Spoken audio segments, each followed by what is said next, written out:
নমস্কার বন্ধুরা, কেমন আছো তোমরা সবাই? আজকে আমি আবার একটা নতুন রেসিপি নিয়ে চলে এসেছি, খাসির মাথা। তো খাসির মাথাটা আমি কীভাবে রান্না করবো ওটাই তোমাদের সাথে শেয়ার করবো।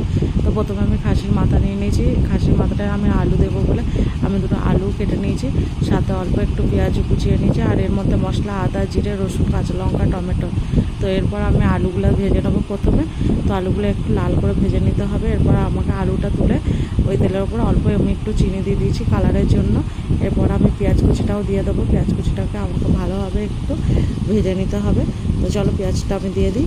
এরপর আমার পেঁয়াজটা ভেজে নিই, আর ওদিকে আমি মশলার পেস্টটাও তৈরি করে ফেলি, কারণ পেঁয়াজটা ভাজা হয়ে গেলে এবার আমি মশলাটাও দিয়ে দেবো। তো পেঁয়াজের ওপর আমি একটা তেজপাতাও দিয়ে দেবো।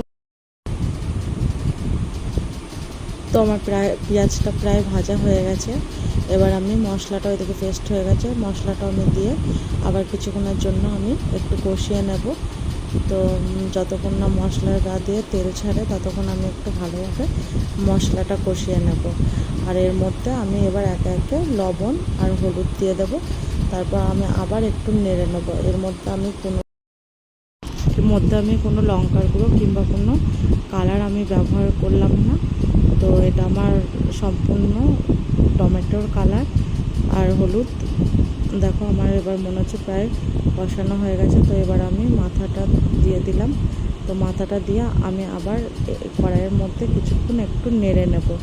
তো কিছুক্ষণ একটু দেখো কষিয়ে নেব। তো দেখো এখন আমার কালারটা কত সুন্দর হয়েছে। তো এবার আমি এই কড়াই থেকে এবার আমি প্রেশারেও আমি কিছুক্ষণ একটু কষিয়ে নেব। তো প্রেশারে মানে মাংসই বলো আর যাই মাথাটা তো কষালে বেশ খেতে ভালো লাগে। এর থেকে যদি কোনো হাঁড়িতে করা হয় তো আরও ভালো লাগে। তো আমার দেখো প্রেশারে আমি প্রায় কষানো হয়েই গেছে মাথাটা। এরপর আমি এর মধ্যে অল্প একটু গরম জল দিয়ে 3টা সিটি মেরে নেব। আর আমি যে মাথার যে গিলোটা থাকে ওটা আমি তুলে রেখেছিলাম, কারণ ওটা আমি এই জলের ওপর এখনই দেবো, ঝোলের ওপর, কারণ আগে দিলে ওটা কেমন অন্যরকম হয়ে যায়, ঘেটে যায়। তো আলুগুলো আমি দিয়ে দেখো এখন আমার মাথাটা পুরো রেডি হয়ে গেছে রান্না।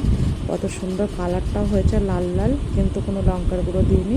নামানোর মুখে একটু গরম মশলা দিয়ে দিলাম। তো যদি ভালো লাগে অবশ্যই একটা লাইক করবে।